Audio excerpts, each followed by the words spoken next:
naawan ako. Pero hindi ko lang pinalabas kasi kung ipalabas mo, ikaw rin ang naanuhan. Kasi lahat ng mga civilian dito, kanya-kanya sip-sip sa MPA. Hindi ka makapagsalita. Kasi kung magsalita ka, baka magkarating sila, ikaw ang unang mamatay ka. Kaya ang salita mo nung una, panay papuri sa kanila. Hindi ka pwede against. Hindi ko pwede mangontra. Hindi. Pero ikaw lang sa isip mo, ikaw lang nakaalam. Kasi kung ipalabas mong sarili mo, baka mamatay ka rin. Wala pa na silang sinisino. Wala. Mali, sino po ang mali yung ginawa niyong dahil napakaganda? Sino ba naman po ang sumuporta sa inyo maliban kay Colonel Calida sa programa? Mga Chinese businessman. Paano po naman sila nakatulong sa inyo? Yung mga kaibigan ko mga Chinese, Ano po? binigay sa akin ng pera, ganyan. Minsan, bigas. Minsan, ako pa nga nagsildo sa mga tao dito, ng mga nag-alsamasa kami. Binigyan ko ng 25 pesos kada linggo. Dahil nung nakapira kami sa pagkural namin dyan sa kay Florindo, nakapira kami ng 150,000 sa kahoy lang. Kinural namin yan, buoy. Tapos mga MP pa yung nagayit sa kanila, bakit kinural kayo? Sabi ko nga, pare, pareha lang tayo. Nasa Agdaw rin kami. At kayo, dito kayo sa Bahada. Kung ano man, patabawin mo lang kami. Tapos, kung sirain man ninyo yung tinarbaho namin, yung wala na kami. Para magkapira rin kami. Sige, ganyan ang usapan natin. Patapos, sinabi ako sa doon sa baka mamayang gabi, baka sirain mo na kulong niya. Ayan, nakapatay ang isang gwardiya nila ng isang IP. Yung giniba. Gwardiya ng Tadeco. Oo, gwardiya. si Sasin ang sinabihan ko. Bali, ano pa po ang mga, ano naman po ang bali naging benepisyo ng mga katulad ninyo na nag-alsamasa na? Wala. Bali, talagang buong loob lang, buong kusang loob. Ano na po? Wala. Hanggang ngayon nga. Ngayon lang, nagtatrabaho kami. Si Mayor lang nakaalala sa akin. Si? Mayor Duterte. Yan lang. Naghirap nga ako eh. Nung una, sabi ko, ito yung nagawa ko, parang sarili ko naman lang. Wala man akong Pero hirap talaga ako. Kasi nakabuhay ka, wala kang walang suporta. Hanggang sa si Mayor nakaalala na pinatrabaho ako sa palengke. Binigyan ako na yung tao, abot na 30. Tao, pinatrabaho namin. Yun ang medyo maluwag-luwag ang hanggang sa nagtakbo ako ng kapitan. Hindi pa sana ako magtakbo kaya wala akong alam sa Ito, kailan po kayo nag-umpisa na naging barangay captain? Yung 2007 lang, yung election. Pagkatapos, nanalo ako, nandiyan na yan, sige na lang. Pero sa pamumunakan naman, okay naman po wala kung... May magturo sa akin, advice, mga nila sa city legal, kung anong kailangan. Hanap mo. Yun lang. Pero sa panahon po ngayon, magmula anong taon po natapos yung kaguluhan dito? Mula 86 hanggang 92. So naging peaceful na po yung... So ano po ang mga feedback naman ng tao sa inyo na sa ginawa nyo na gano'n? Baka nakalimutan ng mga tao. Eh, nga, matanda na sila. Siyempre, nang umpisa, mabuti. Ngayon, Normal na po. Normal. Pero bilang isang barangay captain ngayon na kinikilala nilang tatay o ama ng barangay, sa ngayon naman po, okay naman po ang okay naman ang pamalakad ko rito. Ayaw ko ng mapatayan, ayaw ko ng gulo. gulo, at saka nagano naman sila. Ambot na lang yung mga maliit na bagay, mga petty crime na yan, di talaga mawala yan, mawasan yan. Kunting away. Ngaway, yan lang. Maibalik ko lang po yung panahon na nung inorganize ninyo o kayo nagtatag kayo ng Alsamasa. Sino naman po yung kasama niyo na nagtatag ng panahon ninyo? Mga bata lang. Mga bata? Dito. Mga ilang taon, nagre-range ng ilang taon? Dito, siguro mga 15, 16, 18, may 24, ganyan. Walang mga Ilang taon naman? mag-inom-inom lang dito, mga tawahan lang dito. Oh. Nagpapalakas tuob sa akin. Mga ilang taon naman po kayo nung tinatag niyo yan? 1986, 64 ako ngayon eh. Mga 41? Ah, 41? so nag-click po yung ginawa niyo na yun dahil napalayas niyo ang dito. Interview. Isa lang. Bali, ano po ang naging participation maliban sa inano ni Aquino? Maliban sa Siyang pinaglaban niya talaga yung kasi 2 linggo lang siya bago naambos siya. Namatay siya. 2 linggo lang. Magmula nung itinatag. Tinatag namin, 2 linggo lang patay na siya. Yung mga kasama ko, nagsialis na sa pumunta ng Cotabato, sa Manila. Ako lang naiwan dito. Ay, 2 linggo matapos ang kaguluhan? O Hindi, napatay siya bago inambos siya. Kaming kasama noon. Kung gabi pa na ambos, pati ako dali. Anong taon po nang namatay siya? April 22, Anong taon? 1986. Yun po pagtatag niyo. Inambos na siya. Nag-alsamasa kami na April 8, 1986. Pagkatapos, April 22, patay na siya. Patay na siya. Hanggang yung isang tao, pinatay siya yung si Virgo, March 22 rin. So isang buwan lang nakalipas. Yun na. Kasi kaya malakas ang loob ko. Kasi may mga pulis na nagsuporta sa akin. Yung mga pulis dito, lahat ng pulis dito sa Davao, hindi na magdala ng baril.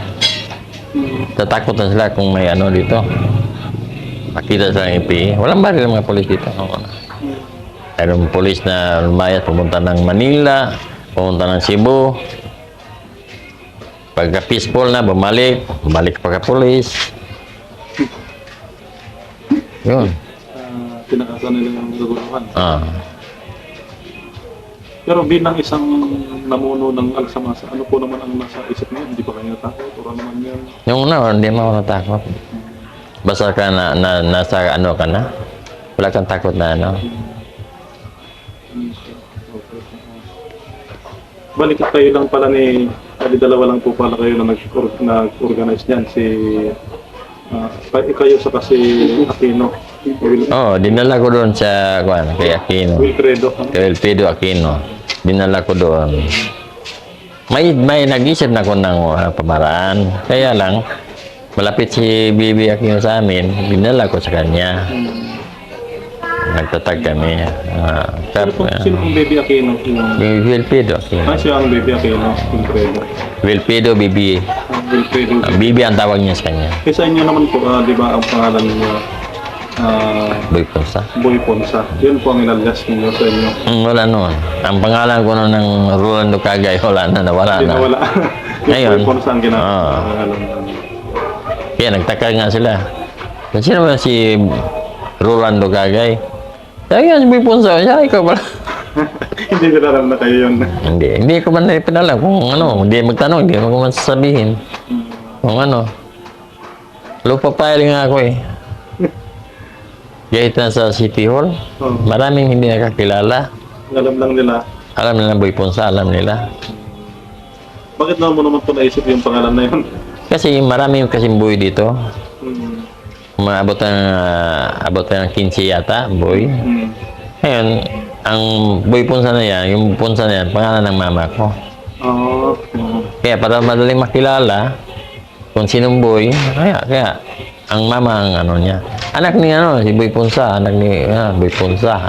Hindi makilala naman na. Yun na napalayaw ko na naging Boy Ponsa ako. Pero sa mama ko yan. Pero yung kagay sa tatay niya ko na...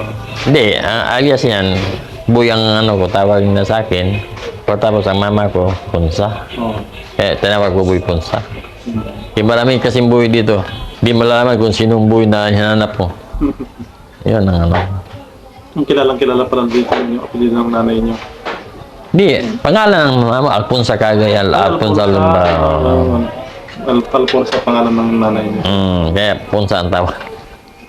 Anak ni Boy Ponsa. Mm, Boy Ponsa yung salita. Anak ni Ponsa. Ponsa. Ang nalino. Wala ngayon ko lang naliwanagan. Bali, ano po ba yung... Ano naman po ngayon ang bali nung matapos ang kaguluhan, ano naman po ang naging sitwasyon na dito noon, saka ano naman po yung kung ikukumpara niyo yung buhay noong panahon ng 1981, 82, saka nung natapos ang kaguluhan, ano na po ang improvement o nagbago? Hindi, kung walang MPA natin, maganda nung buhay nung una. Kasi madali lang ang pera. Ngayon, wala nga ng MPA. Wala naman kayong mahirap naman yung tao. Wala na Wala naman trabaho. Alam ko, baka marami na silo tayo ngayon. Kaya masikip na. Kaya marami ang population silo ang dahilan. Population ang dahilan. Pero sa dito po sa barangay, mga ilan po ba population na dito? Ang butis nung dati, noong 2007, 8,005. Pero ngayon, mayroon ng mga new voters, abot na ng 10,000 voters. Pero magmula po nung panayin, wala na pong katulad ng napatayan, mga kaguluhan, wala na po. Magmula po ngayon sa pananungkulan na Hindi kagaya nung una. Kasi ang namamatay doon po na polis. Pagkatapos, nang matapos ang mga polis, yung mga civilian naman. civilian. Bakit naman po pinapatay nila civilian? Hindi eh. Siyempre, ewan ko kung anong dahilan, kung bakit nila, yung mga tinatawag nila na lumpin. Lupin. Ay, magnanakaw. Sila na ang mag-judge. Wala na ng batas-batas. Yung mga prostitute. Sila na mag Pinapatay na ng prostitute. Kasi hindi daw mapareha sa sa katilingban nila. Kung makikita masama ang ugali ayaw naming kanya-kanyang walang specific na order na itong gawin. Kanya-kanya lang. So, maitan ko nga po. May pay. Yung pong itinatag ninyong kalsamasa, hanggang saan po ito umabot? Sa Jangas City.